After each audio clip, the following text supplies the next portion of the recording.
Hello student. तो तैयारी कैसे चली रही?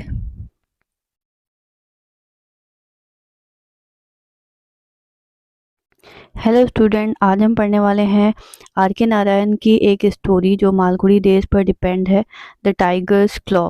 ठीक है, तो द टाइगर्स क्लॉ क्या है, इसका क्या स्टोरी है, समरी क्या है, हिंदी में हम लोग पूरी तरीके से समझेंगे और प्लस एग्ज़ाम में कैसे लिखना है स्टेप बाय स्टेप। जो भी हेडिंग डलेगी उसके बाद फिर जो भी उसके अंदर सब टाइटल वगैरह रहेगा और किस तरीके से लिखना है उसको हम लोग देखेंगे एक बार।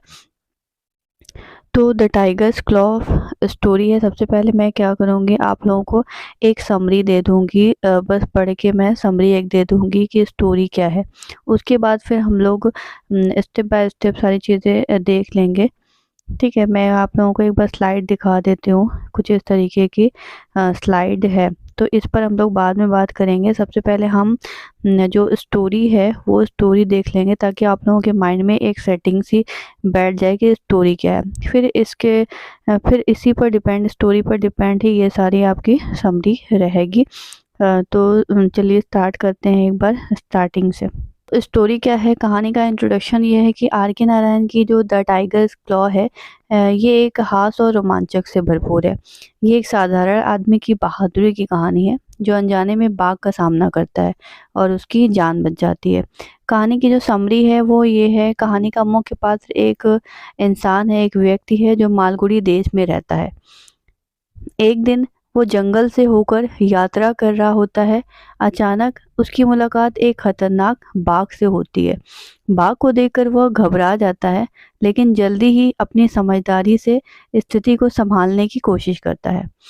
बाघ उस पर हमला करने की कोशिश करता है, लेकिन वह एक बड़े पत्थर के पीछे छिप जाता है।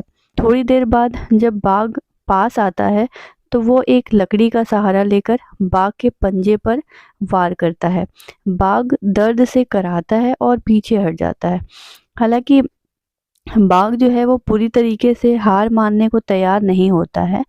वो बार बार हमला करने की कोशिश करता है। व्यक्ति किसी तरह बाघ के पंजे को पकड़कर उसे घायल कर देता है। बाघ आखिरकार जंगल में भाग जाता है। इस साहसिक घटना के बाद वो व्यक्ति अपने दोस्तों और गांव वालों को ये कहानी बड़े गर्व से सुनाता है। हालांकि उस टाइम पर वो जब बाघ का सामना कर रहा था तो वो बहुत ज़्यादा डरा हुआ था, लेकिन फिर भी वो गांव वालों को बड़े ही अपने दोस्तों को और गांव वालों को बहुत ही गर्व के साथ कहानी सुनाता है कि उसने बाघ को मार गिराया। गांव के लोग उसकी बहादुरी की सराहना भी करते हैं और उसे एक हीरो की तरह देखने लगते हैं। तो कहानी का जो संदेश है, कहानी ये संदेश देती है कि मुश्किल परिस्थितियों में भी बुद्धिमानी और साहस से काम लिया जाए तो हर समस्या का समाधान संभव है। आर के नारायण की जो कहानियों की तरह इस कहानी में भी जो शैली है, और ये कहानी शैली और भाषा की बात करें तो ये एक सरल शैली है और प्रभावशाली भाषा में लिखी गई है। हास्य और रोमांचक के तत्व कहानी को रोचक बनाते हैं। ठीक है, तो यही आपकी पूरी कहानी की एक समरी थी। अब हम स्टेप बाय स्टेप एक स्लाइड के अकॉर्डिंग देख लेंगे। द टाइगर्स क्लॉज का टाइटल है। ये स्टोरी करेज और विटनेस पर डिपेंड है, जो कि आर के नारायण ने लिखा है। अगर ऑथर की बात किया जाए, आपके आर के नारायण कौन है, एक ग्रेटेस्ट राइटर है, इंडिया के हैं, ये इंडिया के ग्रेटेस्ट राइटर हैं। और ये इन्होंने जो कहानी लिखी है, ये एक फिक्शनल टाउन मालगुडी देश पर लिखी है। फिक्शनल यानी काल्पनिक शहर है। मालगुडी देश कोई एक जगह का नाम नहीं है, बस ये इनकी कल्पना है। जैसे कहते हैं ना, कवि की कल्पना कुछ भी हो सकती है।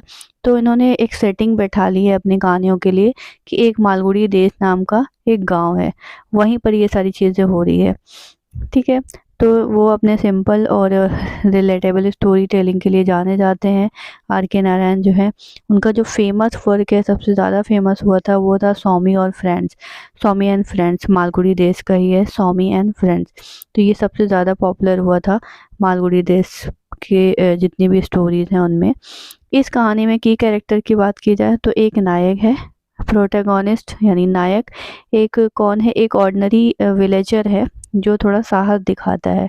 और यहाँ पे दूसरा कैरेक्टर जो है वो टाइगर है, जो एक सिंबल है डेंजर और चैलेंजेस का।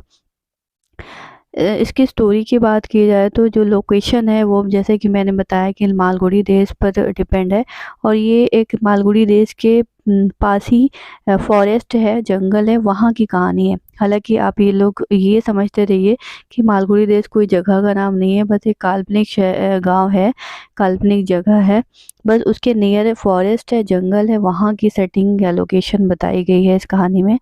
टाइम जो है वो एक सस्पेंशियल डे बताया गया है, कोई एग्जैक्ट दिन की बात नहीं करी गई है।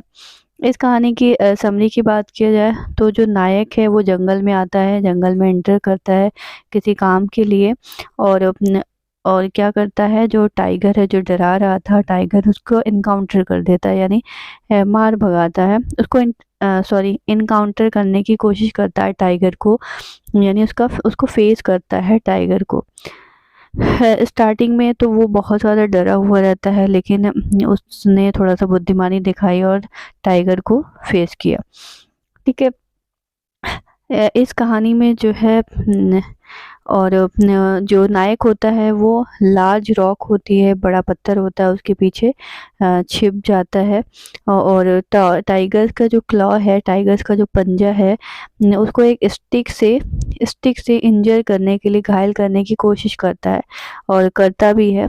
तो टाइगर जो है वो थोड़ा पेन में आ जाता है, क्योंकि जब उसके पंजे पर वो डंडी जो स्टिक पड़ती है तो वो पेन में आ जाता है और वो चला जाता है वहाँ पर। ठीक है, तो इस कहानी का क्लाइमैक्स और एंडिंग जो है वो क्या है कि उसने अपनी जो प्रोटैगनिस्ट है या जो नायक है उसने करेज दिखाई, हिम्मत दिखाई, और अपनी लाइफ को उसने बचा लिया। और ये जो कहानी है जो उस नायक की और जो बाघ के बीच जो भी चीज़ें हुई, वो बड़े ही करेज के साथ, बड़े ही घमंड के साथ, गर्व के साथ वो अपने गांव वालों को, अपने फ्रेंड्स को सुनाता है, और विलेजर्स जो होते हैं वो उसके ब्रेविटी की बहुत ज़्यादा सराहना भी करते हैं। वो गांव वालों की नज़र में एक हीरो सा बन जाता है। ठीक है, इस कहानी का थीम और मैसेज है कि अगर करेज से, हिम्मत से किसी भी डेंजर का, किसी भी सिचुएशन का सामना किया जाए तो वो डेंजर सिचुएशन हट सकती है। उस किसी भी प्रॉब्लम को अगर आप सही तरीके से सोचेंगे, प्रॉब्लम नहीं बल्कि उसका सॉल्यूशन ढूँढने की कोशिश करेंगे, और अपने प्रेजेंस ऑफ माइंड से अपने उस टाइम डर के बजाय थोड़ा-सा बुद्धिमानी का सामना करेंगे, तो आप किसी भी सिचुएशन से हट सकते हैं। ठीक है, बाकी अब वो ऑर्डिनरी पर्सन क्या हो गया है, क्योंकि उसने बुद्धिमानी से काम किया, और वो क्या हो गया है, लोगों की नज़र में एक हीरो बन गया है। ठीक है, तो वो एक अब हर दिन एक्स्ट्रा ऑर्डिनरी बन गया है। ऑर्डिनरी पर्सन था वो, लेकिन एक एक्स्ट्रा ऑर्डिनरी बन गया है। तो आई थिंक ये स्टोरी आप लोगों को क्लियर हो गई होगी। एक बार में नहीं समझ में आ रहा है तो 2 बार देख लीजिए, और एग्ज़ाम में कुछ इसी तरीके से पॉइंट वाइज़, हेडिंग वाइज़ डालने की कोशिश करिएगा, और स्टोरी भी आप अच्छे से अपनी लैंग्वेज में बता सकते हैं, ए टू जेड। तो आई थिंक ये स्टोरी आप लोगों को क्लियर हो गई होगी, और इसके पहले भी 3-4 स्टोरीज़ है तो वो भी देखिएगा, और एग्ज़ाम तक मैं जितनी भी स्टोरीज़ हैं, 2-3 और बची हुई हैं, वो मैं कवर कर दूँगी। तो आप लोग प्लीज़ लाइक, शेयर और सब्सक्राइब करिएगा, और अपने फ्रेंड सर्कल में भी सब्सक्राइब करवाइएगा। Thank you so much.